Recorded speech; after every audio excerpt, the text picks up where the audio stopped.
Alrighty, Brian, it's on. So the first question, what makes your teacher, Ms. Jones, me, great at my job? Yeah, so certainly, so I think the first thing to point out is the perspective that you have when considering us as students, because you recognize that this is our first time with these difficult concepts, and I can definitely tell from like how you act inside the classroom that when we are struggling with something of like a complex topic, you certainly recognize that immediately, and like we will take more time to review PowerPoints and example questions, and make sure to answer like students' responses, like questions in depth. And I feel like some teachers don't really recognize that immediately, and it's only until like after students do poorly on an exam or like a high stakes grade, then that's when they kind of realize and it's kind of too late. And so I feel like the idea that you don't always like every day kind of recognize what we have to do and like what our pace is something that I respect a lot. My second point would probably be your availability. I recognize, and you've told us that you have two young children, and I have a niece and a nephew at home, and they're going to become 4 years old in May, and I'm not like a full caretaker of them, but I recognize like how much work it is to take care of these little things. So like I know like that is a hard task, and yet it never seems like it takes away from your time towards your students. I feel like you make time for your students, and like if you for some reason are not available, I can recognize that you immediately will find another date to meet and converse, and it's definitely like helpful, especially for such an advanced class where like tutoring really is like essential. And then the third point would probably be like your personality. I feel like while students can learn with like a boring teacher, it is definitely important to have a teacher you can like. And it's important to make those strong connections between teacher and student, which I feel like is reflective of how you are. Certainly in your manner of like joking, and your manner of being very entertaining while like not like going away from the class. Right. Like another one of my teachers, like he tells stories for a lot of his classes. Yeah. So it takes away a little bit, but I think that you kind of mix it a bit, so it just feels welcoming to hear about you, and like you tell us about your events and like occasionally you'll show us photos of your children, which I think is yeah. entertaining. And also you have these things that you do, like traditions, like the hot cocoa day that we did recently. We just drank hot cocoa in class and kind of took it a little easy after a tough time of work.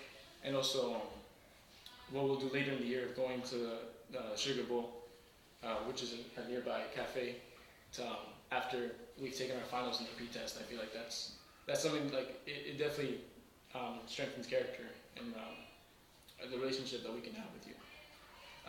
Brian. Yeah. So the second question of when you think of great teachers in the past, what makes me and Michelle stand out? Yeah, so I think we're going back to like the whole idea of what you teach, which is like calculus.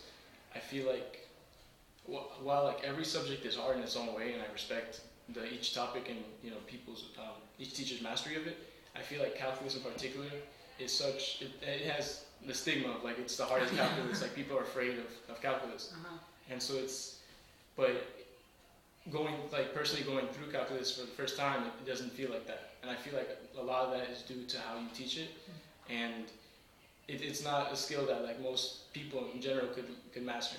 And I feel like, for example, like I tutor at the lower school, and like I'll help them with their math, and they're doing like basic 5th grade math, and whether it be because I can't remember from that being long ago, or just because of how they're taught, it's difficult on how to explain it to them, especially when they're learning new concepts.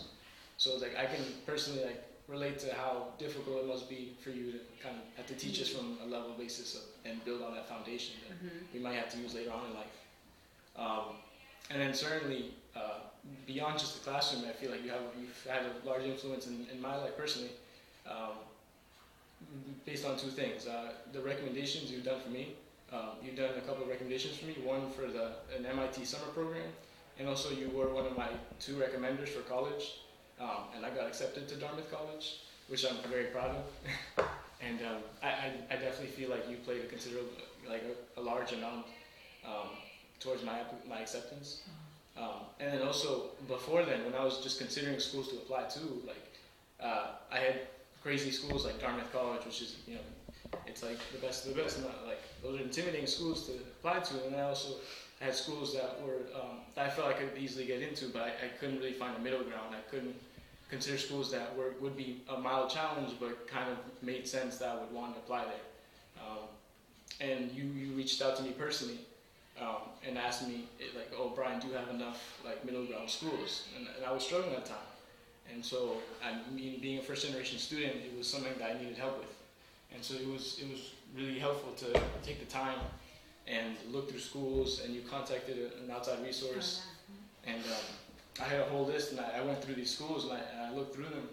And I'm really grateful I got to Dartmouth College, but at the same time, like I would have considered those schools a lot more than I already did. Right. And it was definitely helpful to have that, and you have your influence in my life in those ways. Oh, thanks, Brian. So how does having me as a teacher make you think differently about yourself or your future? Well, I guess about myself, I plan on being an engineer. Well, that's something I might pursue in college, and so calculus is basically like fundamental to engineering.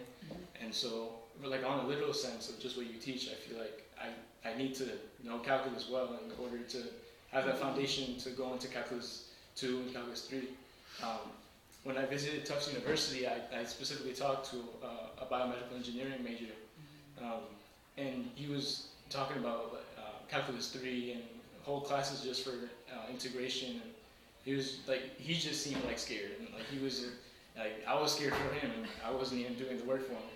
So it's like I know it's already a hard topic, but I think that considering that there's even more levels to it, I feel like it's so important that I have this foundation now to build on, because it's going to be important for my life personally.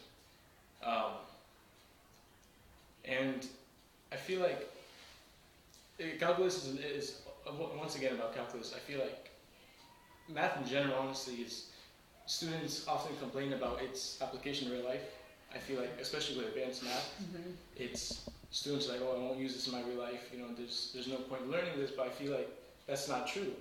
There is a reason why we're learning this, and I feel like once again, relating back to the conversation I had with that student, like even he was complaining about how at those advanced levels, like he was kind of confused, like why he's learning this, like what's its application. But then he even told me like that's how I used to think before. But then after taking other classes where those skills were used, he saw that like how it was the concepts that were taught actually came into the real world. And so I feel like the kind of patience that I've built from calculus and kind of understanding that it is a concept that I will have to use, not so much of the actual problems I'm doing. It's certainly like a skill in general that I feel like can apply to math and also other classes I take. And yeah. Thanks, bro. Yeah, that's perfect. So what have you learned about yourself after being in my class? Yeah, so the first thing, which is I have yet to learn. It's okay to be honest. Yeah. I've yet to learn this well, but procrastination is not a good thing. Yeah. I should have learned this a while ago, and so, but I'm glad I'm like starting to get it down now, senior year. But the weekly homework assignments, towards the beginning of the year, I often would start them like the day before they were due, and that was not a wise decision. It never is. And so I've learned to like not procrastinate as much. I know when we received the homework assignment, I think 2 weeks ago, immediately after, it was a short assignment, but at the same time, I wanted to get it straight out of the way. And so I think the next period, when I had a study period, I worked on it, and I finished it in that time period because the whole hour was spent just working on the problems. And like after I completed it, I was like, wow, like that like saves me a few hours that I would have procrastinated through later on towards the week. And so I was glad I was able to establish that skill in that instance. And while I may struggle with procrastination sometimes, I feel like I'm certainly starting to build that skill. And that's going to be especially important in college when there's like month-long assignments that you could forget about in that time. And I feel like again with calculus and how you teach your class, I feel like there's a large teamwork aspect to it, and I mean, teamwork is so important. Like there's no real like job where anyone is by themselves doing anything. It's always with a team of people, whether like, you're in charge or you work with another person. Like specifically, there's always teamwork in real life. Just businesses all together. It's a whole branch of networks, all helping each other. Over the summer, I worked at State Street Corporation, and they had whole different bodies of people that just knew their team specifically, but they had to contact other teams. And the interconnectivity was, like, I could see it in real life. It wasn't just problems you do in a team at school. It really does, like, that process does happen throughout life. And so you specifically have put us into 2 families of students, roughly like 12 each, and we do assignments in those groups. And so I feel like that's really important. First, for understanding tough problems, and the whole idea of more minds is better than one. I feel like that helps in just a literal sense of academics, but it's also kind of knowing that you can rely on other students that may have strong suits in other things, while you can also provide your own strong suits. I feel like that's something that's going to appear again in college and also in life. Yeah. You had so many study groups in college. Yeah. And that's something I definitely want to do more of. I want to build study groups, and I think that actually may have been inspired by calculus, because I would enjoy working more in study groups than just individually. I feel like that's more productive. Yeah. And then ultimately, I feel like throughout the history of my education, math and science have always been my best strong suits. I feel like I'm roughly well-rounded in my academics, but at the same time, I've always liked STEM-based topics. And one of the reasons I liked the math originally was because it was easy to me. I could solve problems easily, and semi-complex problems, I liked going through them and breaking them down. But by the time pre-calc came by, like, it just kind of like threw me off my boat, because it's such a tough. It's so different from regular math, because it's really abstract, and I kind of like, and so it kind of shaped my appreciation for math differently. Originally, it was because it was easy, and now I like math because it's really hard. I like the challenge, and I like having solved like a huge problem that has like several parts, and going through a problem like that and solving and getting it right is like a great feeling. And so I've kind of learned, like, you may have strong suits, but there's always going to be another level of challenge that you must face. And so kind of seeing it as a challenge that you want to take on instead of being afraid of it is something I've learned from calculus, and I've learned to enjoy that challenge. Cool.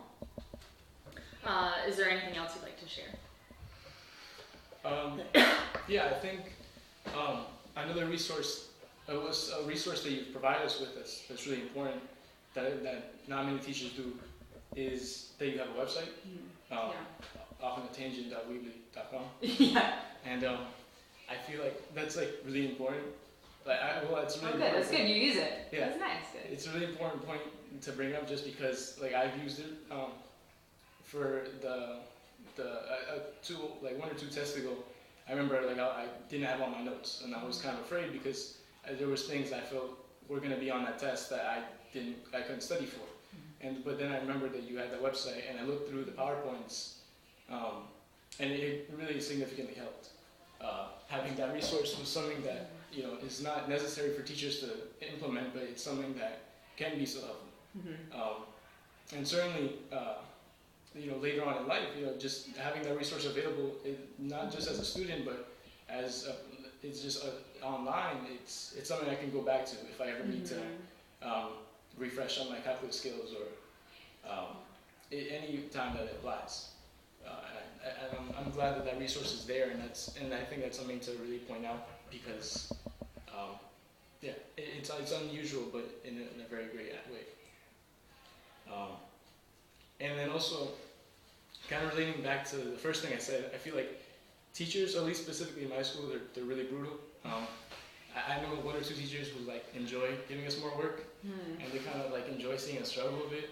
But I feel like you're not like that. I feel like you understand the workload we have, and like while you do like ask a lot of us, it only makes sense for the love, like the AP classes that we're taking and for the work that we're doing. But I feel like at the same time, you're one of the few teachers who kind of understand where we come from and kind of all the work we have to do.